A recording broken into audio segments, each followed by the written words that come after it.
House builders have been doing very well financially in recent years, but some say we're still not building nearly enough houses. And one of the big builders, Taylor Wimpey, has its financial results out this morning. Here's Dom. Yes, Justin, demand for housing is still strong. Taylor Wimpey's profits were up 10% to just short of 900 million quid, but compensation payments to homeowners who've been left with these nasty ground rent contracts cost the company £130 million. So if you take that into account, profits were down 5% year on year. Pete Redfern is Taylor Wimpey's chief executive. Pete, the basic picture here is that demand for housing, despite everything, is pretty strong. That's absolutely true. Yes, no, it's and I think everybody knows that the underlying demand for housing is strong.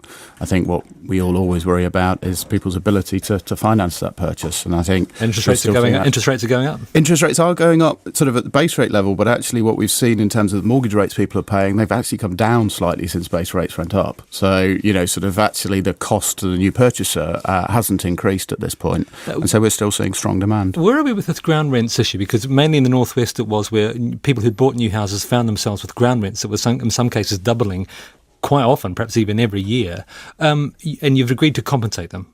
Yeah, I mean, it's not actually a compensation payment. What we are doing and what we announced back in April of last year is renegotiating those contracts with the freeholders so that those leaseholders get much more normal inflationary sort of growth in the ground rent. It arises because you sold the freeholds onto other companies. Why did you do that in the first place? The company and sort of all companies in the industry have always sold on freeholds to other parties. That's not a new or unusual practice.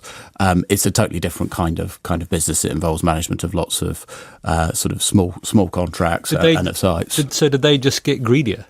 I think there's an element of that, but the truth is on this issue, and the reason we made a provision is about 11 years ago we made a mistake. The contract structures that we set up actually were too expensive over time for customers, and that's why we've taken what is a voluntary decision to make those changes at our cost. But we think that's right, but it's because of a mistake quite a long time ago. What about this big issue of housing and building more houses? Every single politician wants more houses, and they come up with plans to do it. Is there a silver bullet? There is no silver bullet, I think. Even asking the question about whether there's a silver bullet, you know the answer. I think there are answers, but the answers take time. So is it planning? Because some of the house building chief executives we've had in that chair have said it's all about planning. If you'd have asked me that question 10, 12 years ago, I would have absolutely told you it's all about planning. That's by far the biggest issue at that point in time. I think it's much more sort of balanced than that today. The planning system is easier. It's still difficult, but it's a lot easier than it was.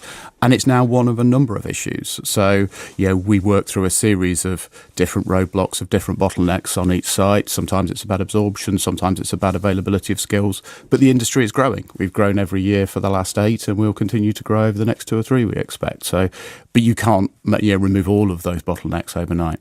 Thanks very much, Pete Redfern from Taylor Wimpey.